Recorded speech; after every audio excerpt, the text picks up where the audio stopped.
Welcome to the Decoding HVAC podcast, powered by Fujitsu AirStage, bringing you smart solutions, industry trends, and pro tips to keep you in the know.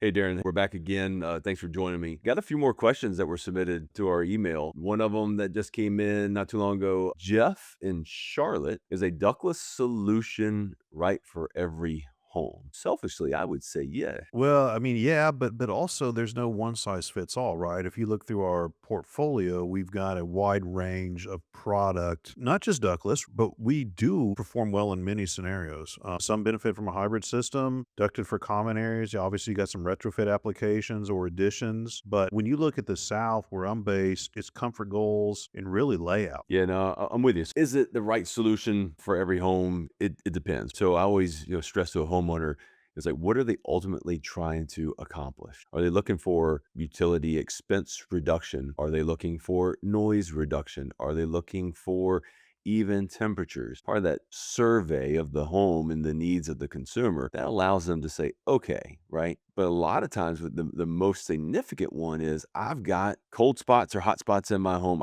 I'm having issues. So there's ways to do it in an efficient way using ductless technology. So to your point, we never want to sell someone that they don't want, but by really boiling it down to what the needs are, what the end consumer is trying to achieve, to your point, with multiple styles of indoors and multiple different efficiencies, depending on where I'm at in the country, depending on what fueling incentives, whether it's federal or localized rebates, then you can kind of back into, hey, I really want to achieve X, Y, Z. And then does our product line meet those needs? And it goes back to an earlier question we had about the contractor, right? The contractors will be asking these questions from the get-go to uncover what the needs are and then work towards a solution for that homeowner. Yeah, absolutely. And depending on how old the home is and how it was installed, insulation, all that matters. Talk about load calculations, right? Load calculations still needs to be done, but just really understanding what the needs are, that's important. Gina in Dallas, Texas, she writes, are mini splits noisy? Very simple, Matt. No, it's actually quite the opposite, right? If you look at a traditional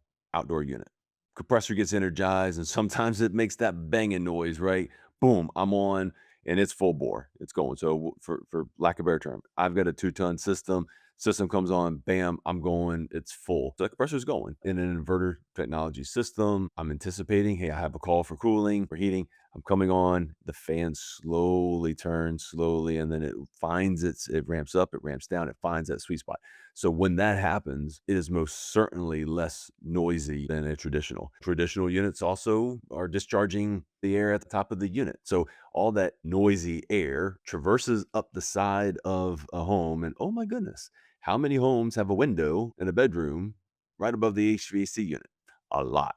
So with a ductless outdoor unit, we're taking that side discharge mentality and we're pushing the air away from the structure, and it makes it a lot less noisy. Now that's from the outdoor perspective. The indoor perspective, same thing. I'm ramping up that fan. I'm slowly moving the air. I'm constantly sensing the temperature in the space. I don't have to have this thing come on full bore, full off. So both from an outdoor noise perspective and an indoor noise perspective, certainly most quiet. Let's go on to another one, man. You got one queued up for us? Yeah, I do. Lee in Maine, they mentioned, hey, in a previous episode, you covered rebates and incentives for the upfront and install costs. What about operating costs and how do ductless systems last? We make a very, very good product, but I'll tie into our dealers. If it is installed as designed, these things can last for a very, very, very long time. If they're maintained and serviced and taken care of and cleaned on a regular basis by our trained partner install dealers, these things can last a long, long time. It's when they get neglected, when they forget to do preventative maintenance, they don't get them serviced. That's when things go haywire. But when we start talking about the rebate side, lowering the cost, but we start looking at operating, the cost gets reduced because of the efficiency side on the drain on the electrical grid. So from an operating perspective, from depending on what fuel type or pre-existing heating source that they have, depending on age, efficiency in and of itself, upgrading to a inverter Fujitsu heat pump system, man, you can do the math. You can greatly reduce utility costs. Obviously your energy savings, but we talked in prior episodes, more than one about zoning control.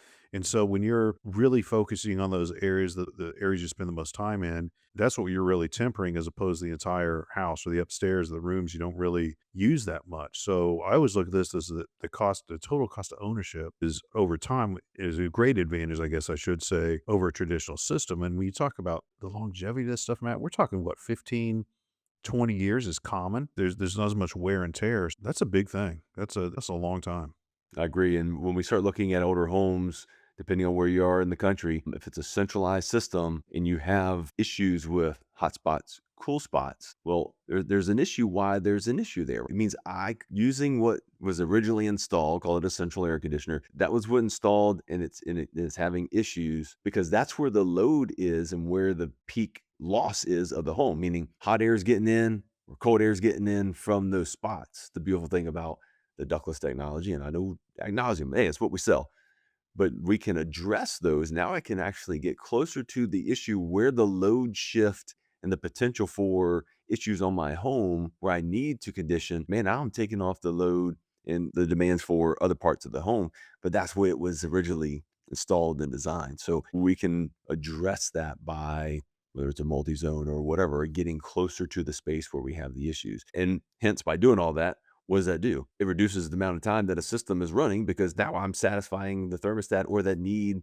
for heat load or a cooling load at that point. So guess what? I'm running less because I'm satisfying that space quicker. This is from Gabriel in Montreal. He wants to know, does efficiency drop in very cold weather? We talked about this in another question, but they're still outperforming a traditional system. They are. And, the way we engineer our systems is we test these things, extensively. It performs well in harsher conditions. It really does. So with some of the designs that we've done for performing and protecting the system. So if we put it in an extreme cold climate, we have to put the right system in that climate. If I just took my regular tier system and I put it in a harsh environment, it's not going to do well. Take me, for example. I like the woods, but you put me in the desert, I'm not going to do well. But when we start taking these systems and we put the right ones in there, we design them so that they can perform at peak performance in those. The harsher their condition, the better because we've engineered them. If there's any other questions we can answer for anybody listening out there, or you want a topic discussed, reach out to us at decodinghvacpodcast@gmail.com.